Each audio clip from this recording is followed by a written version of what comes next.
Good afternoon, everyone. I'm Chad Coolis, Executive Director of the Midway Chamber of Commerce. We're so happy to be joined by a special guest once again, just like last May, to find out what's going on, all things COVID. And I want to just turn it over quickly to our board chair, Jameson Randall. I want to remind everybody, if you have questions, please put them in the chat. We hope to get to as many of them as we can. Everybody is on mute right now, so if you are the speaker, please make sure you unmute yourself before you begin speaking. Jameson. Thank you, Chad. Well, welcome everybody. It's great seeing all of your smiling faces out there. Again, we have another amazing Midway Chamber event, and it is my honor to introduce our sponsor. He is our current past chair. It's John Young with Paramount Real Estate, and he is our chamber's expert commercial real estate person. So let's give John Young a big round of applause. Thank you for your sponsorship. Thank you. Anyway, John. Thank you, Jameson and Chad. I appreciate it. And unfortunately, I think I might have become known as famously giving a talk at the February 29th, 2020 annual gala about the power of a handshake. And in retrospect, that seems like maybe not such a smart idea at the start of a global pandemic, but I guess we'll just call that a near miss. But I want to say thank you for the Midway Chamber. I am an industrial and office real estate broker. I help people with their commercial real estate needs. But really, I'm just grateful for the Midway Chamber and the ability to work with people who I've really come to respect and know. And I've done a lot of business from working in this chamber, and it's just been great. So really, I got to say thank you to the Midway Chamber for all of the opportunities that you've given me and the friendships that we have formed. I see a bunch of folks here that I call friends now, not just chamber members, but friends. So thank you very much for that. And now I have the distinct honor of introducing our guest speaker today, Dr. Mike Osterholm. And I'm going to read his bio here for him. Dr. Osterholm is a Regents professor, McKnight Presidential Endowed Chair in Public Health, the director of the Center for Infectious Disease Research and Policy, distinguished teaching professor in the Division of Environmental Health Sciences, School of Public Health, a professor in Technological Leadership Institute, College of Science and Engineering, and an adjunct professor in the medical school, all at the University of Minnesota. In November 2020, Dr. Osterholm was appointed to President-elect Joe Biden's 13-member transition COVID-19 advisory board. From June 2018 through May 2019, he served as a science envoy for health security on behalf of the U.S. Department of State. He is also on the board of Regents at Luther College in Decorah, Iowa. He is the author of the New York Times bestselling 2017 book, Deadliest Enemy, Our War Against Killer Germs, in which he not only details the most pressing infectious disease threats of our day, but lays out a 9-point strategy on how to address them, with preventing a global flu pandemic at the top of the list. So Dr. Osterholm, thank you. Mike, he said I could call him Mike. It doesn't feel right to call him Mike, but Mike, thank you for being here. We really appreciate it. And I'll turn it over to you now. And reminder for everybody, please get questions, type them in the chat, and we'll try to get everybody's questions answered today. So round of applause. Thank you for joining us today, sir. Thank you for having me back. Second time invitation is one of two things. Either it was a pretty good one or else you want me to come back and get the second one right. So I don't know which one it is, but I'll take it for what it's worth. Thank you. So let me begin by giving you a disclosure that I think is really important for you to understand. I probably know less about this virus and what's going to happen today than I did 4 or 5 months ago. And so you can take whatever I have to say to you in that light today. And I think that right now we all in the scientific world and the public health world would do well to have more humility with regard to this virus, because it is throwing curveballs at us at lightning speed. And in some cases, I feel like it's trying to throw that curveball in 140-mile-an-hour hurricane winds. It's really quite remarkable what you might get at the other end of the line. Let me start out by giving you a sense of the international picture, and then I'll work my way back down to Minnesota. I said about 8 weeks ago on Meet the Press that we were entering into the darkest days of the pandemic. And a lot of people looked at me like I was crazy because we in January had hit about 5 million cases reported per week, just at 5 million, which was the peak of that, of all cases reported over the past year. And then it dropped precipitously at the international level to the point by early February, it was down to almost 2 million cases only. So a big drop. Same thing happened in the United States. And I think most people assumed at that point that the pandemic was over, that in fact, you know, we were getting vaccines, we're going to see a better and different day. Well, this past Monday, WHO just issued its numbers for last week, and we actually hit over 5.2 million cases, and the numbers going up precipitously. The new peak is, we're going to blow right by the old peak. And I think that what people don't realize is on a global basis, this pandemic is still unfolding in a major way. And let me just illustrate that point by some of the situations that are occurring out there right now. If one looks in Asia, for example, right now, India is basically a house on fire. And I heard many times over the course of the last 14 months, well, look at India, they must have hit herd immunity, this concept I'll talk about more later. But the fact is that, you know, they've got it under control. We got to do what India does. And, you know, my response was just wait, just wait. And as you can now see from these data, today they reported an all-time high, 300,000 cases reported for yesterday. From a perspective, just a month ago on March 20th, India reported less than 44,000 cases a day. So you can see this increase. 1 in 3 infections reported globally right now are from India. But, and there is a new variant, a virus that is mutated, and that's what a variant is here, that has had several changes that in fact could make it such that the vaccines and previous infection don't work nearly as well against this variant. Doesn't mean that it won't provide some protection against serious illness or even death, but this is a real challenge. We still don't quite know what that means. But lockdowns in India are being done on a more localized basis. Delhi right now, their chief health minister this morning reported that in a city of 20 million people, there are no ICU beds left, none. And that they are facing a huge, huge shortage of oxygen for people just to keep them alive. Positivity rates in Delhi have now reached 30% of the people they're testing, which is an exceedingly high number. And that we're also seeing 15-day lockdowns just started for Mumbai, where the chief health minister in Mumbai just said that the government must airlift oxygen cylinders immediately if we're not to lose more and more lives every day. A huge challenge. If I go further into Asia, in this area, Turkey and Iran are now seeing major increase in transmission, having grown exponentially over the last several weeks. If you look at Europe, if I heard it once, I heard it 1,000 times. The Swedish model is what we should do. And you know, I heard this over and over again from people that said, well, you know, they've hit herd immunity, all these kinds of things. Right now, Sweden is continuing to see increasing cases. They now have the world's 5th highest rate of disease, the leading country now in Europe in terms of cases. There was an article published in a major medical journal yesterday, highly critical of what was happening in Sweden with regard to their large inequalities and COVID deaths among income, education, and origin of birth. Right now, this new, the particular virus B117, which I'm going to talk about, which is now in North America, is the predominant strain there. Germany has now just reported more than 80,000 deaths from COVID, with only 1/5 of the population vaccinated. They too are seeing major challenges in Germany with increasing cases.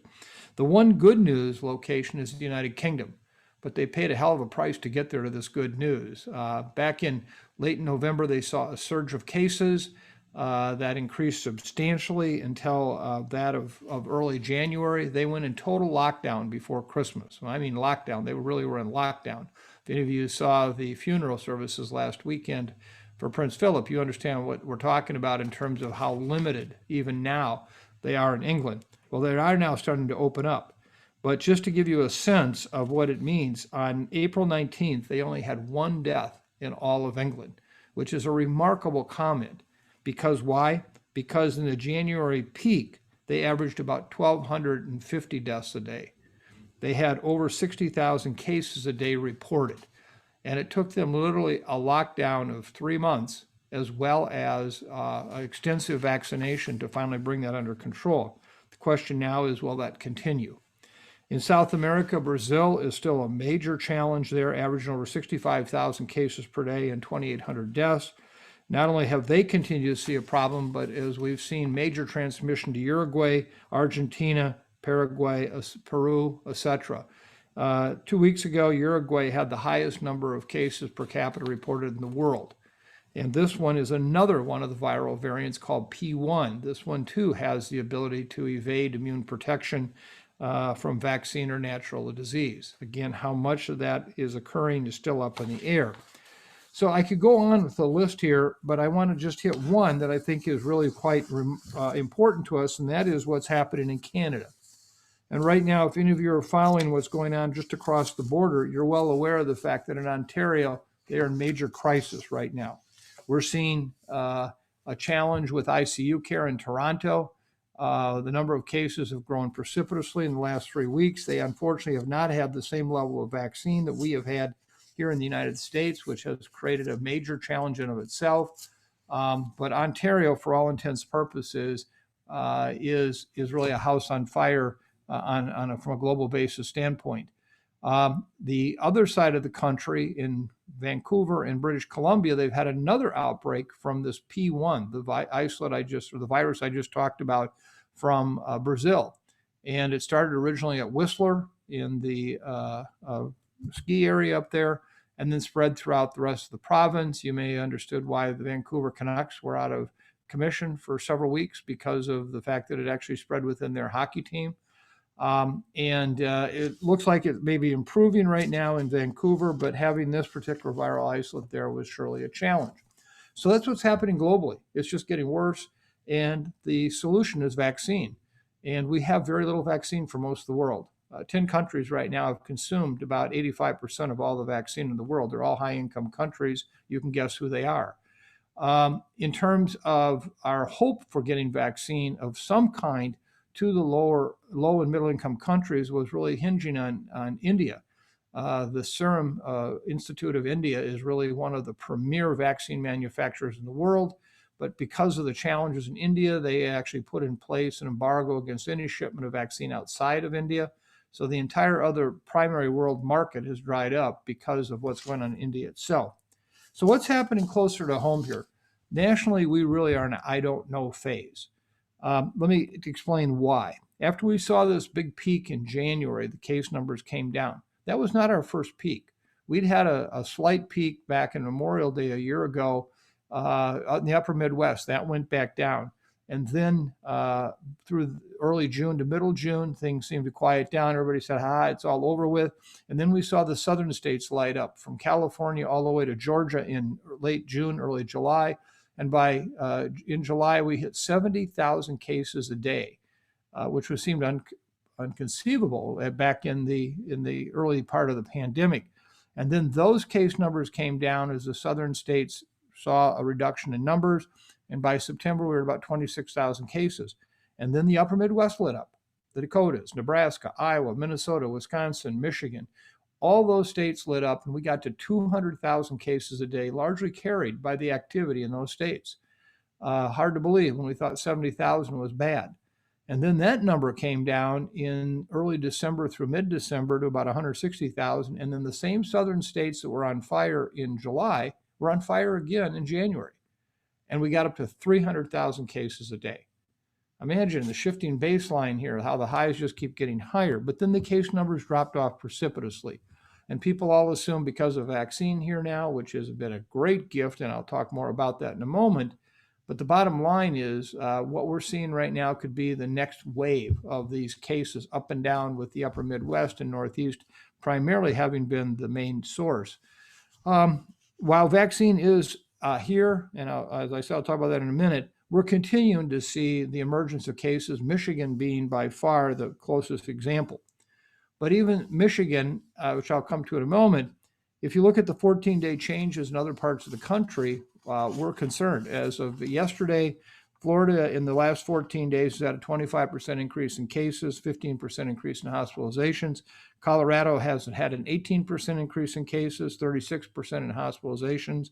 Oregon, 60% increase in cases, 28% increase in hospitalizations, and Washington has had 9% increase in cases, but 34% increase in hospitalizations. This really supports the fact that it is more in one location here. But Michigan is classically the most severe affected area. If you've been following the news media right now, you know they are overstretched right there. Their ICUs are full. They are back to the surge level they were last November. And this is despite the fact that 45% of Michiganians have been vaccinated with at least one dose and 30.8% have been fully vaccinated, plus the people who have previously been infected that should have some residual immunity. So what is happening here? Well, I think Michigan is an example of what could happen in a lot of locations because of the fact that there still are enough people that haven't been protected, and particularly because we can't vaccinate our kids, that we're seeing enough of this to cause these kinds of surges. Now, what's happened is because of our emphasis on vaccinating the older populations, we've surely seen a decrease in that age group in terms of deaths, particularly long-term care facilities. But even there, we're still challenged. 1/5 of all individuals 65 years of age and older in this country have still not yet been vaccinated. And that obviously is a big concern. Look no further than Minnesota. Here are the data from Minnesota's reported out on Monday evening by the state health department, referring to last week's number of cases. The statewide rate of new cases reached 38.1 per 100,000 residents. To give you some sense, that's 14,760 new diagnosed cases last week in Minnesota. That's a volume that was last seen in 12/21/2020, last year in that surge period. Statewide positivity tests for looking for the virus now is elevated at 7.4%. Anything above 6% is considered to be a real challenge. And this is now universal across the state. Last week, hospital admissions increased 69% over the last 2 weeks, reaching 14.3 admissions per 100,000. And ICU admissions in Minnesota increased 75% over the same time period, and now at 2.7 per weekly admissions. We even have better vaccine rates than Michigan. 52% of our state's population as of Monday has had one dose, 37% has had a complete series, but yet we see this transmission. So the question really is, what's going to happen? Well, if we look at the states out there that have had vaccine programs in place, it's notable that some states like New Hampshire, 58% have had more than one dose, Maine 50, Connecticut 49, Massachusetts 49%. They're even ahead of us, where if you look, like as I said, if you look at Minnesota, we're in that period right around 50%. But if you look at other states in the country, Mississippi, Alabama, Louisiana, Tennessee, for example, are all in the high 20s or low 30s% vaccinated. If you add up basically the bottom 15 states, they are much, much, much more at risk of seeing what happened in Michigan than Michigan would ever be by itself based on what's happening. So will these other states blow up? Will they see an increasing number of cases over the course of the next 3 months, much like those surges I talked about last year? There surely are enough people left there vulnerable that could do, again, what's happening in Michigan. Will it happen? We don't know. But I don't know what will keep it from happening. Right now, we are running into a wall with more and more people getting vaccinated. I think we're within 2.5 to 3 weeks of hitting what I would call the transition time of having not enough vaccine for the number of arms that want it to having much more vaccine than the arms available. And I think we could still see a very sizable portion of the U.S. population not wanting the vaccine. We have a number of groups that's been a problem with.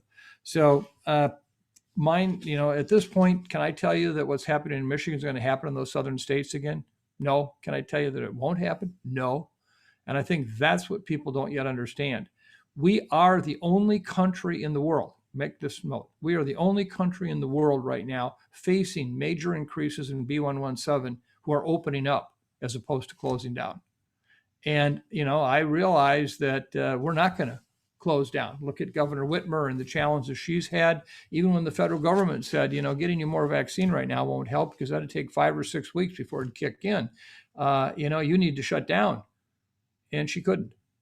a Democratic governor with a Democratic administration, and she couldn't. And I feel the very same with Governor Walz. I think he's done a remarkable job trying to thread the semi through the needle.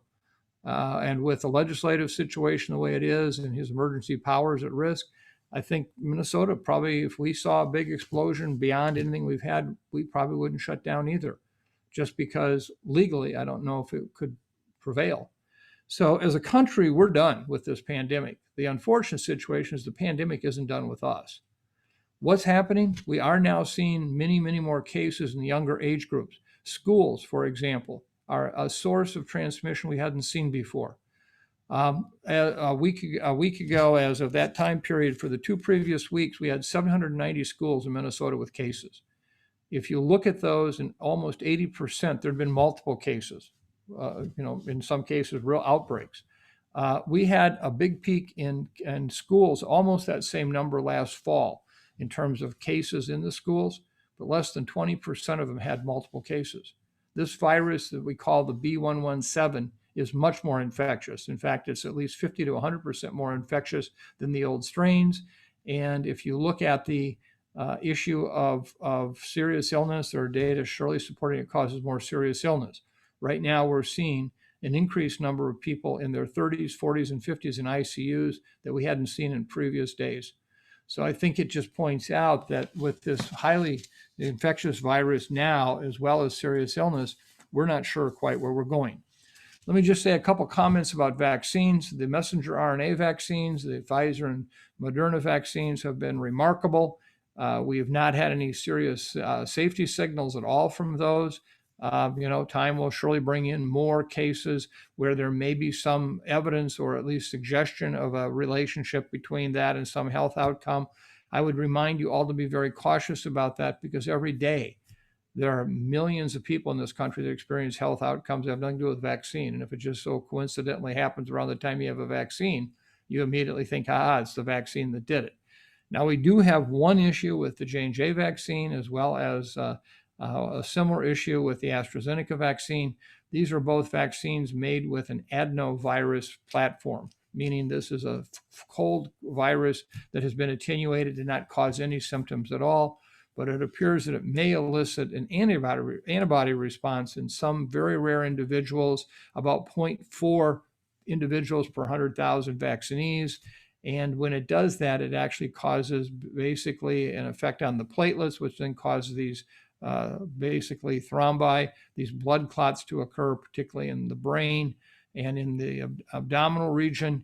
And, if these are occurring right now, you want to have doctors that know how to treat it, because it's not the standard treatment. And that's part of the reason why this U.S. government paused, is to make sure not only we get all the information about cases, but also that doctors know that rather than using heparin, you want to use immune globulin that are given by IV administration. And that can be very, very successful quickly in turning the course of that illness. I suspect that by Friday, the federal government will bring J&J vaccine back on as a single dose vaccine with very stable shelf life. It's been a really important vaccine in some populations, hard to reach. And so we do need the vaccine. To give you some perspective on that, I mentioned earlier that if you look at the cases we've had, particularly in young women, which has been the predominant number of cases, that rate is about 0.4 cases per 100,000.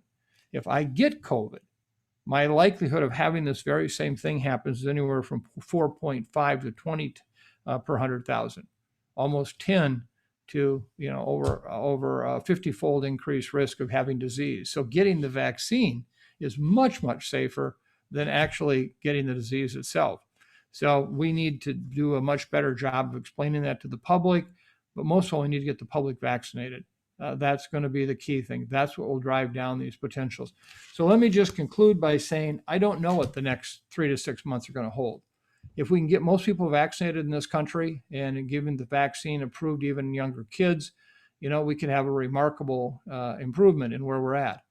At the same time, on the global level, we're far, far, far from done. It's going to get worse. And that's a challenge, because these variants, these viruses that mutate, that have these different principles of either more infectious, able to cause more severe disease, or evade immune protection, from either natural disease or from vaccines are going to keep getting spit out of all these cases that occur in the low and middle income countries. That's going to be the research laboratory for these viruses in a sense.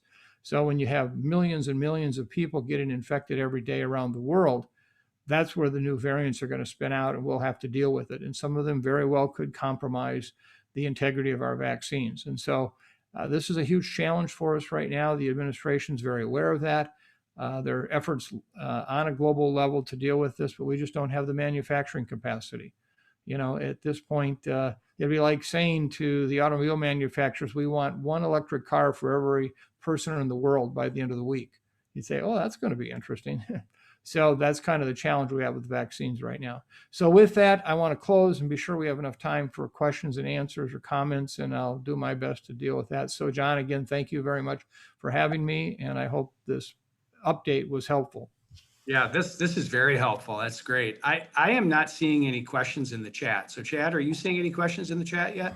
Okay. So one thing that I think is really important, especially since we have the verdict yesterday in the Derek Chauvin trial, and we're talking a lot more in this country about race and about systemic racism and discrimination, and how our economic system is set up and how things affect different people differently. And I think we got to keep talking about that. And that's one question I have is, we know that people of color have been more affected by this virus than white people. And you can break it down into income levels also. Lower income people have been more affected because they're more often doing some of those essential services, going back to the grocery store, working in service related industries. To me, that says a lot about our socioeconomic system.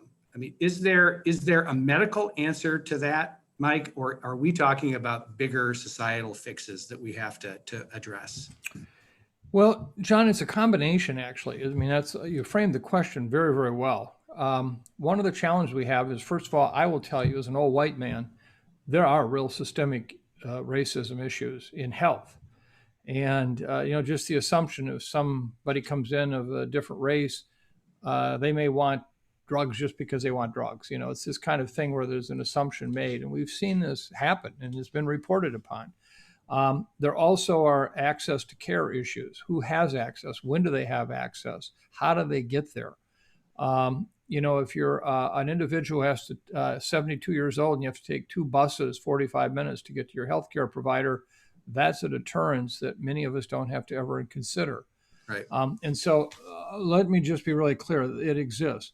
But you also raised a very important point that a very major part of this is the socioeconomic status, how people live. How do you tell a 29-year-old mother of 2, single mom living with grandma or grandpa, that if she gets infected while working at a store where she has frequent contact, that she needs to isolate herself from the rest of the family when they're in a 1-bedroom apartment just trying to keep food on the table? That's pretty hard to do. Right. Really hard to do. And so I think that the challenge we have is that does in fact increase and basically serve as a reason why we see more transmission. So there are a number of issues here that are very, very real and legitimate. And we have to address these. And I think in some ways, COVID has been almost, the situation painfully that has ripped the covering off this sore that we have to deal with. Yeah. And it coincidentally occurs with all aspects of racism right now, whether it be, in our communities and policing and all these issues. So it is really a very, very important area. On the other hand, we've seen some really creative programs. I've had the very good fortune to work with Dr. Stephen Thomas very closely at the University of Maryland. And Dr. Thomas is one of the most dynamic Black public health leaders in the world. I learn from him every day. And he has started a network in Maryland of Black barbers and barbershops. And what happens is that all of these Black barbers have been trained in various aspects of health, whether it's screening for hypertension, diabetes, etc. They have become the go-to source experts on COVID in the Black community, particularly among Black males, young middle-aged Black males. And we have seen remarkable improvements in vaccine access and people taking the vaccine in the Black communities from these kind of creative programs. These guys are great. They're incredible. And so I think that we're also looking at how can we get novel ways that we can educate that population that may be resistant to getting vaccine. One of the areas we had were pregnant women, particularly pregnant healthcare workers. There were 320,000 pregnant healthcare workers when this whole vaccine program rollout started. And there were legitimate questions. Is it safe for me to get the vaccine being pregnant? Well, the data today clearly supports it's very safe. And not only that, but it's what could very well protect you from losing that pregnancy if, in fact, you were to get infected with COVID during the time of your pregnancy. But again, another very legitimate, real question. And so I think one of the challenges we have today is how do we deal with all of these populations that have a higher risk for virus infection and at the same time also have questions about what to do about it. Yeah, I'm hopeful that our national conversation that we've started about race and racism continues to bring in the idea about health and healthcare, as well as some of the policing issues. So there's a question. Kevin Sullivan asked a really good question, and it kind of builds on something that I was going to ask. Is there a vaccine for depoliticizing the vaccine? Which is a great question, Kevin. Thanks for asking it. But that's a question. I think that's a question in of itself. But what do we do about our family, our friends, and our coworkers who say, I'm not going to get vaccinated? Now, I've had my second vaccine already. I had it on Monday. And I'm wondering, what do I do with the people I work with or know or want to get together with who don't get vaccinated? And how do we, it feels like we're getting divided. We're dividing ourselves up in these factions. And it doesn't feel good. Well, let me just preface my comments by saying, I was state epidemiologist here in Minnesota. I worked for 2 Republican governors, 2 Democratic governors, and 1 independent governor. And I had an incredibly wonderful experience with all 5 of them. They were, I was very close to all of them. I've served roles in the last 5 presidential administrations. Previous administration, I was a science envoy for the State Department for 18 months. As you know, now in this recent one, I was on the Biden-Harris Advisory Board for COVID-19 as they were setting up the new administration and remain an advisor to that group. So I only say that because I've never worn a partisan coat in my life. I'm here as a private in the public health army to help out however I can, and I'll help whoever I can. But it's clear that during that time period, I have seen a major erosion in the United States in the support for science and the belief that science is something more than just my facts versus your facts. And that's been a real challenge. And I'm very happy to report that in this administration, science-based data are the currency upon which decisions are made. And I've been extremely pleased with that. Actually, one of our own from Minnesota has been a very key part of that, Andy Slavitt, who has been serving as the acting director of the Center for Medicare and Medicaid Services, has been one of the leaders in helping to bring out the vaccine. And as you know, we're now at the 100-day mark when the president wanted to have out 100 million doses, and now he's got out over 200 million doses. And I give the administration great credit for what they've done that way. In terms of how do we deal with the people who are reluctant, you've seen the poll data, recently 40% of adult male who identify as Republicans say they're not going to take the vaccine, et cetera. Well, that's a challenge for 2 reasons. One is the fact that obviously it puts them at risk, and they will continue to see challenges with that. We saw that no more recently than yesterday when Ted Nugent released the fact that he was a case and had been quite ill. But at the same time, he came out and said, and I don't want anybody to take the vaccine because I don't trust it, that kind of thing. So the disconnect there. I don't have a good answer for you on these. I had a history professor, one of the world's experts on the American Civil War, say to me some months ago that for the first time in his career, he understood what it felt like when mothers and fathers had half their sons go fight for the North and half for the South. It was really a challenge. And so, John, as you've laid out in my own personal life, I have friends, colleagues, family who are absolutely do not believe COVID's real, who basically think that the vaccine is a mistake, something we don't need. It's part of the plot. And it's really unfortunate. They're really unfortunate because, these are the same people who are still getting infected and who are dying from COVID. Yeah. And, just to give you an idea, I looked at this yesterday, and if you were to take everyone who's died in the United States from COVID that we know about, not even the ones we don't know about, and you were to say their name, John Young, Michael Osterholm, once every 3 seconds, it would take you almost 16 days nonstop to just say all the names of the people who have died from COVID in the last year in the United States. Wow, People amazing. don't realize that. Yeah, just amazing.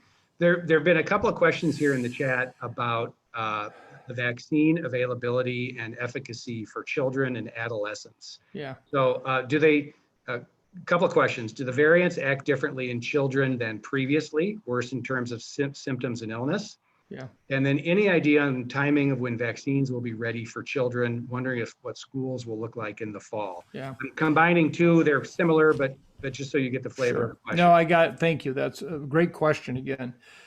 This B117, the one that I talked about that's much more infectious, more likely to cause severe disease, has really changed the picture in children. And I say that because it appears to be a much, much more infectious virus in children.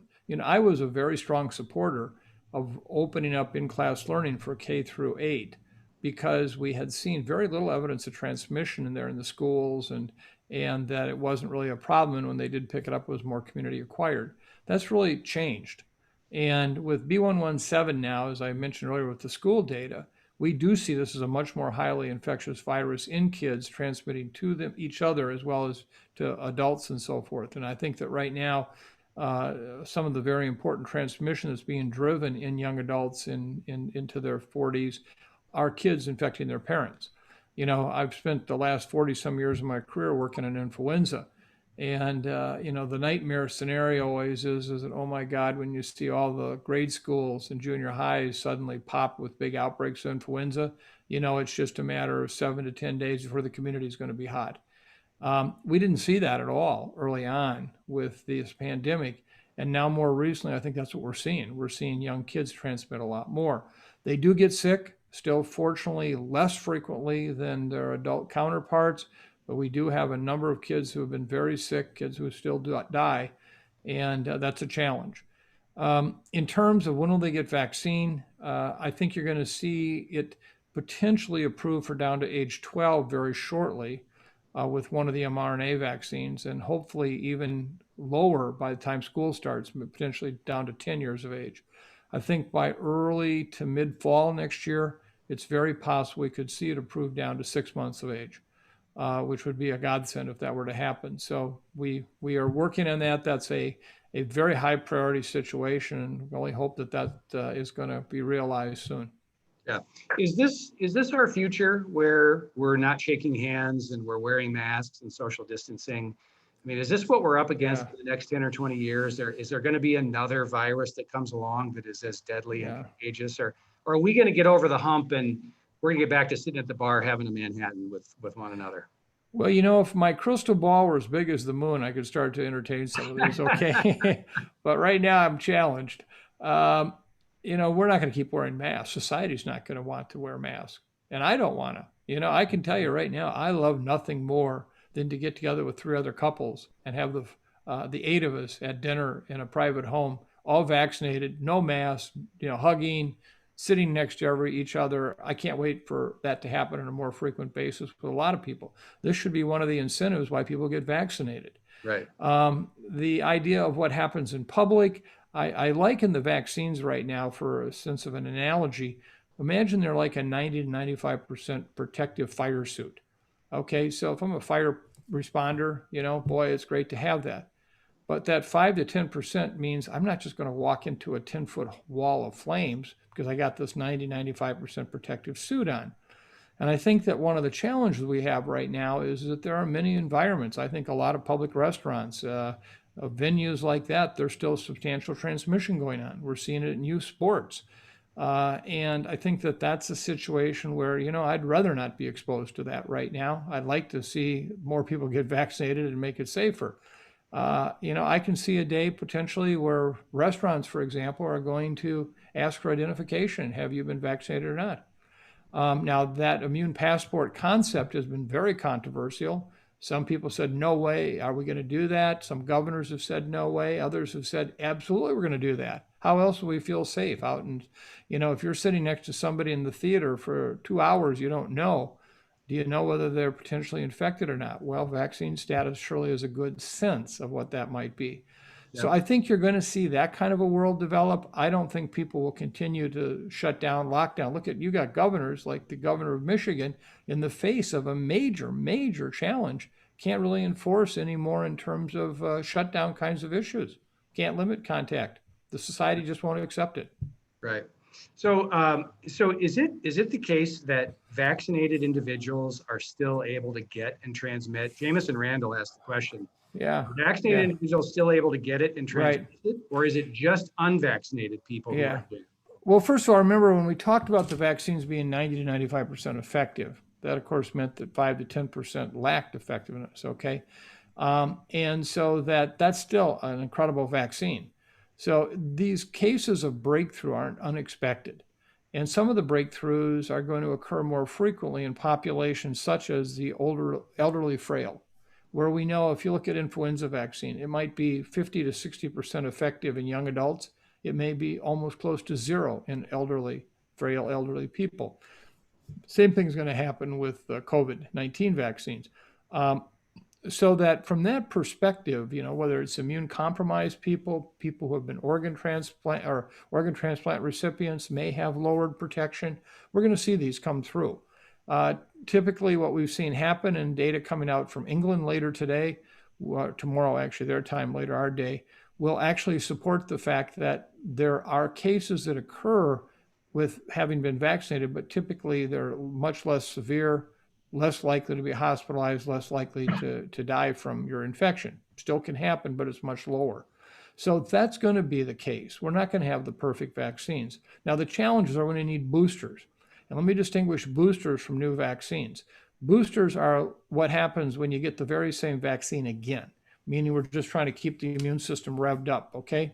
That could be a possibility. At the same time, there's also this discussion right now about these variants. Should we actually have a new vaccine that is based on the old vaccine, much like influenza? When we have a change in the influenza vaccine from one year to the next because the virus has changed, we very well could see requirements for getting a new shot a year or two later just to address emerging new variants. And at this point, we just don't know. Yeah. So it's 12:43. You have two more minutes with us. Yeah. So we still have a whole bunch of questions to get to, but one question that I've been sort of rolling around in my mind is, what are the history books going to say about this time period? 30, 40, 50 years from now, what are the history books going to say about what we as human beings did here and how we did it and how it changed us? Yeah. You know, I think that one of the things that we still hasn't quite set in yet is that the bugs were here before us. They're here while we're here, and they're going to be here after we're gone. And I think we have taken at our own peril some sense of more importance in them. We're in control. And as I've said from the very beginning of this pandemic, you know, we're not driving this tiger, we're riding it. And I think that message of the fact that we remain vulnerable, and then my book that you mentioned, you know, I lay out a plan for how we can be prepared for pandemics and what we need to do on vaccines, et cetera, well in advance. And none of those lessons have been learned yet. I mean, hopefully we're going to have those. Now, there is a new 9/11-like commission that's been formed to look at the pandemic. I'm on that group that will be looking at what were the lessons learned, not only in the United States, but globally. I think one of the things that is very important is the global nature of what we're doing. And people are now realizing, oh my God, if we have uncontrolled transmission in low and middle income countries, it's more than just a humanitarian issue. It's a strategic decision about how to protect our vaccines. And if we can't strategically protect them because all these variants are coming out from the low and middle income countries, we got a problem. So I think people are also understanding the interdependency. Right now, India is causing us huge challenges because some of the outbreaks, or major ones, are occurring in the very same places that make many of the life-saving drugs that we use every day in this country, you know, with very short supply chains. So we'll see what that does. So, well, Mike, we know you've got to get to your next engagement, and we Yeah. really appreciate you being here. Thank you. Good to see all of you again. And Stay healthy, stay well. Get Yep. vaccinated if you haven't been vaccinated yet, please. Yep. And thanks, Okay. Midway Chamber members, for joining up today. We'll talk to you later. Thank you. Bye. Thanks, John.